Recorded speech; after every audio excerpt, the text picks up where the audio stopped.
Lustig ist das immer am Abend, ja, wenn ich heimgehe von der Haken oder fahre, jetzt heißt schon einmal wieder eine lange Straße entlang, weil die scheiß Dramen daherkommen ist uninteressant, ist mir gerade früher begegnet so ein Weißerl oder Typ, weißer als ich, ja, mehr weiße Haare als ich, ist mir entgegengekommen, der hat schon so verkehrt, hat der reingeschaut, so ein grünes Arschloch, ja, mit irgendwelchen 100.000 Birken gelesen, ja, wo drinnen steht, wie können wir miteinander alle zusammenwickeln, wir sind ja alle der schiebende, geschissene Arschloch-Philosophie, ja, fest in dein verwichstes Hirn rein, ja, mir geht sowas auf die Eier, ja.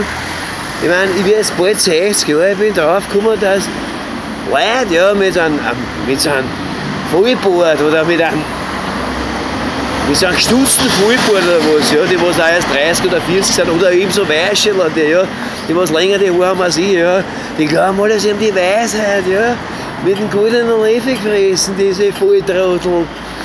So ein geschissener Pöller da, ja, und ist für mich tausendmal mehr wert, nicht nur, dass ich hoffentlich nicht dagegen anrede, tausendmal mehr wert an Realismus, ja, und an Einsicht und Geistreicher, als so ein Vollsautrottel, ja, von möchte gern Uniprofessor oder vielleicht ist er ein Professor, ja, die was so dahergehen, ja. Ja, wir waren in den 60er, Ende der 60er Jahre auch bei der Demo dabei, weiß ich was alles, ja. Und da sind wir alle und wir waren aber keine Faschingshippies, wir waren echte Hippies und jetzt die sind die auch neuen. Ohne mit einer Handkäse, mein Arschlecken, scheiß grünes, rotes Arschloch, Drecksgesindel, das Verschissenes. Das scheiß grüne Drecksbrut da. Ja, da können sich alle Flüchtlinge nehmen, die ganzen Zummer und da in den Arsch schieben. Nein, das wollen sie nicht. Das wollen sie nicht. In einer Penthouse-Wohnung in der Josefstadt oder in 9. Bezirk oder in was in 19, 13, nein, da wollen sie keine. Das sollen unterkommen bei den Hakler und bei den kleinen Angestellten in die Gemeindewohnungen, in die Zinshäuser, bla bla bla, ja, da kriegen sie auch, oder was? Dann gehen sie halt einmal dumm, wir haben jung und alt, halt so hagere Studenten, auch, ja, meistens für die Kabarettlokale, ja, die gehen auch so am Arsch, ja. Da schauen sie alle so weltweitsichtig drein, diese Rosen, die am liebsten das mit einer riesigen Eisenstange niederhauen, wenn ein Schell da schlagen.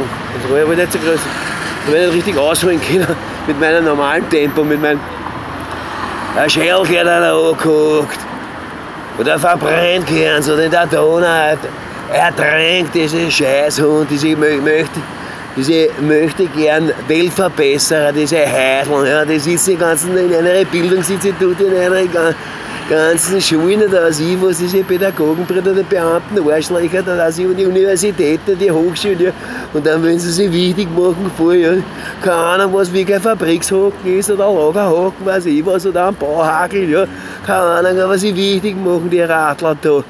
Das ist Realismus, das gefällt mir da. Das ist super, da, was ist das da? Das sind so warme Filzbotschen oder was ist das? Nein, so, also ja, Stiefeln halt, so Filzstiefeln oder was. Das ist Leibwand, da war Bademantel, Morgenmantel, Leibwand, das taugt mir. Ja, alles andere ist zum Scheißen, ja.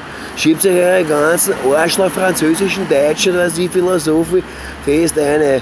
Es gibt für mich nur einen einzigen Dichter, der was wirklich total, ja, die Wahrheit gesprochen hat und gelebt hat. Das ist der Charles Bukowski, der amerikanische Dichter und Schriftsteller, ja. Der ist den Intellektuellen, wurscht welche Seite, rechts oder links, mit dem Arsch ins Geschick von Amerika sowieso, mit einem sauprimitiven Kapitalismus, gell. Also, schönen Abend, gell.